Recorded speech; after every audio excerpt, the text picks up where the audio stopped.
پڑ گئے تھے اور وہ جو پانی کھینچتی تھی اس کی وجہ سے ہاتھ میں ٹھیلے ہو گئے تھے اور کبھی کبھی ہاتھ میں وہ ٹھیلے اور وہ رسی کی رگڑ کی وجہ سے خون نکل آتا تھا۔ بہت غور و فکر کرتی تھی کہ ابا کے پاس جائیں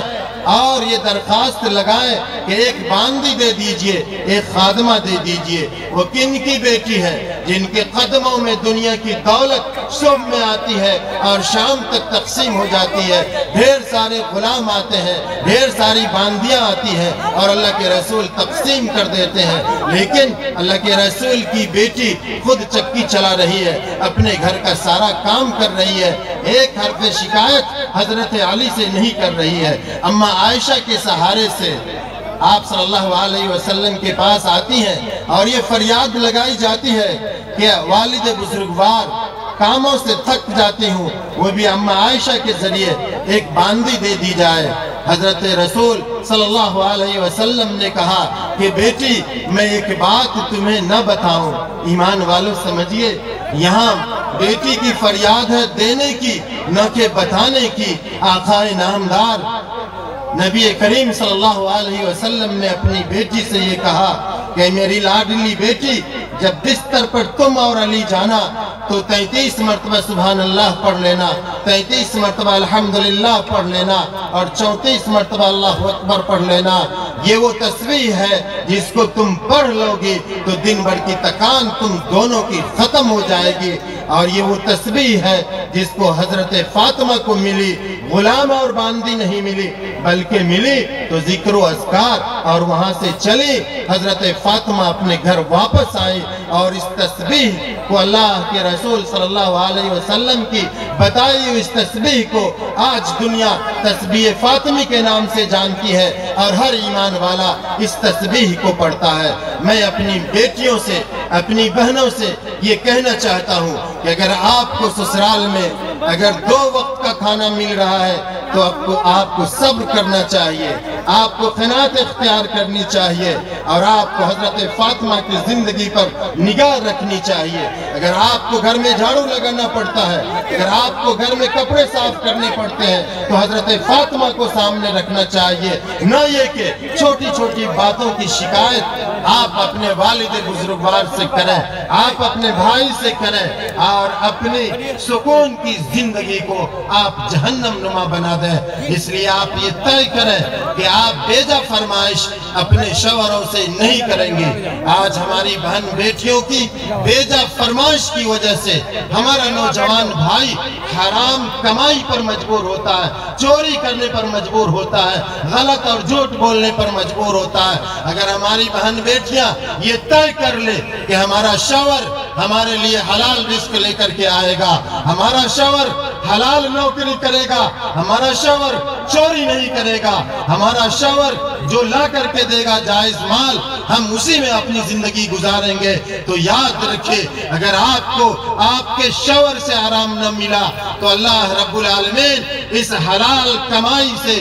آپ کے اندر جو بچہ پرورش پائے گا اور اس کے بعد پھر جو بچہ دنیا میں آئے گا اور حلال کمائی سے جو اس کی پرورش پائے گی، اللہ رب العالمین اس کو اتنا بڑا بنائے گا، اتنا دولت مند بنائے گا، اتنا باعزت بنائے گا کہ آپ اپنے بچے کی وجہ سے آپ پہچانی جائیں گے۔ اس لیے میرے بھائیوں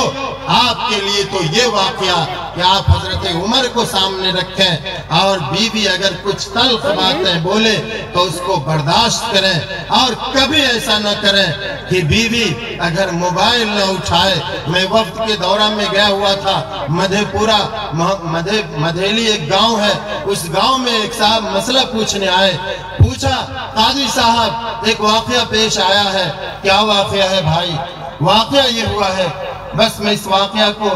سنا کے اپنی بات ختم کرنا چاہتا ہوں۔ واقعہ یہ ہے کہ میرے بیٹے نے گھر فون کیا، بہو نے فون نہیں اٹھایا،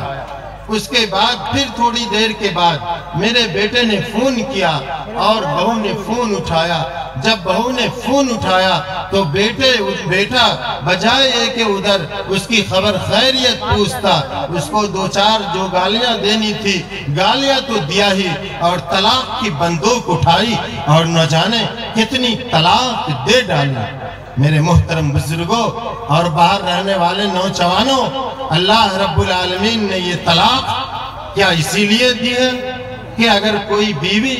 فون نہ اٹھائے، ہو سکتا ہے وہ کسی ضرورت سے کچن میں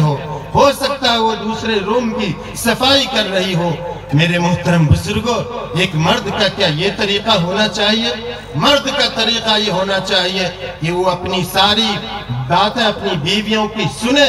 اور صبر کے ساتھ سنے اور اس کو محبت کے ساتھ شریعت کی روشنی میں سمجھانے کی کوشش کرے، اس کی اصلاح کرنے کی کوشش کرے۔ نبی کریم نے کہا ہے کہ اگر یہ ٹیڑھی پسلی سے پیدا ہوئی ہے، اگر اس کو سیدھی کرنے کی کوشش کرو گے تو اس کو توڑ دو گے، یعنی طلاق واقع ہو جائے گی۔ اس لیے میں اپنے بھائیوں سے یہ عرض کرنا چاہتا ہوں کہ عورتوں کے ناز و نخروں کو برداشت کرنا چاہیے اور اس پر صبر کرنا چاہیے۔ جو صبر کرے گا اس کے لیے جنت ہے۔ اور اپنی بہن بیٹیوں سے یہ درخواست ہے، حضرت امیر شریعت دامت برکاتہم صاحب کا یہ پیغام آپ سب کے لیے کہ اگر آپ کو شوہر کی طرف سے کوئی تکلیف پہنچے تو اس پر صبر کریں۔ گھر میں اگر کھانا خرچہ میں کوئی تکلیف ہو تو آپ صبر کریں، آپ مانگیں اللہ رب العالمین سے۔ آپ اس انسان سے کیا مانگتے ہیں جو خود دوسرے سے مانگ کر لا کر آپ کو دے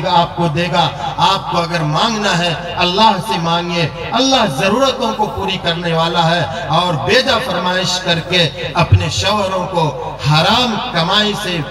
بچانے کی کوشش کریں کہ آپ بیجا فرمائش نہ کریں تاکہ وہ غلط کام نہ کریں۔ اللہ رب العالمین ہم سب کو کہنے سننے سے زیادہ عمل کی توفیق عطا فرمائے۔ ربنا تقبل منا انک انت السمیع العلیم۔